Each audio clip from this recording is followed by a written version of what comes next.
All right, let's dive right in. Today, we are going to tackle something that can be a real headache: South Africa's land use management process, or LUMS for short. We're going to take that confusing maze of bureaucracy and turn it into a clear, step-by-step roadmap for your project. So you've got a development project in mind, right? But then you see the mountain of paperwork, the bureaucracy, and it just feels completely overwhelming. I get it. But stick with me, because we're about to swap all that confusion for some real clarity and confidence. Okay, so here's our game plan. We'll start by understanding the LUMS maze itself. Then we'll get into the nitty-gritty, preparing your application, what happens during internal and external reviews, how you get that final yes or no, and we'll finish up with some key tips to make sure you succeed. All right, first up, the LUMS maze. Before we even touch a piece of paper, you've got to understand the system you're walking into and who the main players are. So what are we even talking about here? What is land use management? Well, think of it as the official rulebook. It's the formal process for getting the municipality's blessing for any property development or change in how land is used. And it's all governed by one critical law you need to know: SPLUMA. Now, here's a key thing to grasp, and it'll make your life a whole lot easier. Your application isn't just bouncing around randomly. It has one central hub, one main train station where the entire journey begins and is managed.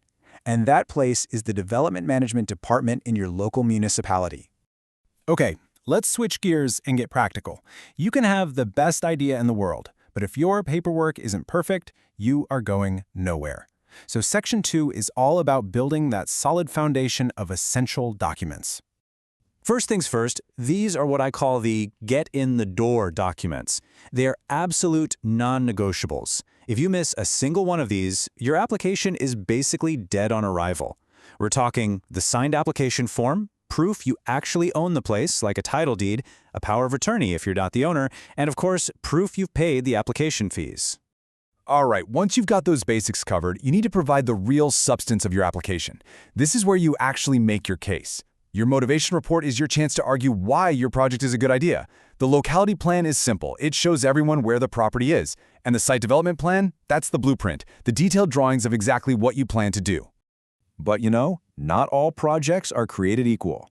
A standard application is one thing, but what happens when your project is bigger, when it's going to have a much larger impact on the surrounding area? Well, that's when you enter the world of specialist reports. Think about it. If your project could create a ton of new traffic, the city is going to want to see a Traffic Impact Assessment, or TIA. Building near a sensitive ecosystem? You'll definitely need an Environmental Impact Assessment, or EIA. And you'll have to prove there's enough water and electricity to go around with a service report. These aren't just suggestions, they're requirements. Okay, deep breath. You've gathered everything, triple-checked it, and submitted the whole package. So, now what?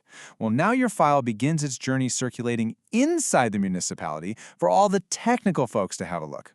And the very first desk it lands on is probably the most important one, the Town Planning Division. Seriously, think of them as the ultimate gatekeeper. If you don't get past them, your application's journey is over before it's even really begun. So what's this gatekeeper actually checking for? Well, a few big things. First, does your project align with the city's long-term vision known as the Spatial Development Framework, or STF? Second, does it play by the local rules in the zoning scheme? They also manage the whole public notification process. And, crucially, they're the ones who write the final report that recommends a go or no-go. Okay, let's say you've made it past the gatekeeper. Congratulations! Your file now moves on to the next critical team, the engineers of capacity. And I'm talking about the Engineering Services Department. And their job is all about one question: can our city's infrastructure actually handle this new development? They're looking at the nuts and bolts. Can the water and sanitation pipes take the extra load? Is there enough juice in the power grid to support you? Is access to the site safe? What about stormwater? They need to be sure your project isn't going to break the system. Now, you might think once you've satisfied all the internal departments, you're in the clear. But not so fast. The review process can often stretch way beyond the walls of the local municipal building. Yeah, depending on your project, a whole bunch of other people might need to give their 2 cents. If you're near a provincial road, the provincial government gets a say. Developing on farmland, the Department of Agriculture will weigh in. You might even have to deal with entities like ESCOM or SANRAW. And of course, your neighbors and the public have a legal right to comment. Okay, I want you to burn this number into your brain. 60. 60 years. Why? Because If any part of a structure on your property is older than 60 years, it triggers a mandatory requirement. You must get a full heritage impact assessment.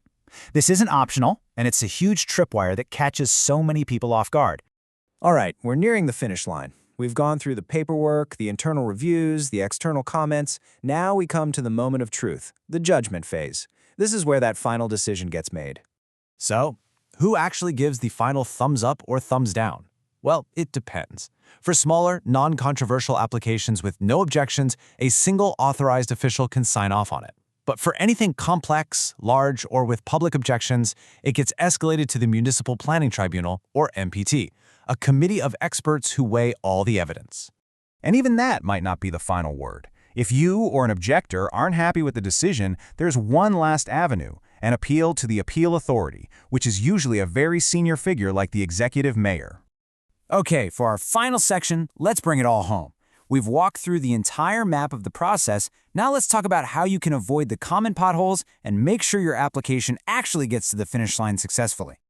Look, I want to give you the inside track on why applications get rejected right out of the gate. These are the top 3 killers. Number 1, failing to provide a required specialist report. Number 2, having existing illegal structures on the property that you haven't declared. And number 3, trying to act on an old approval that has long since expired. They're simple mistakes, but they will stop you cold. So, there you go. That's the roadmap. From the first form to the final signature, you now know the journey your application has to take. The only question left is, now that you have the map, is your application truly ready for the journey ahead?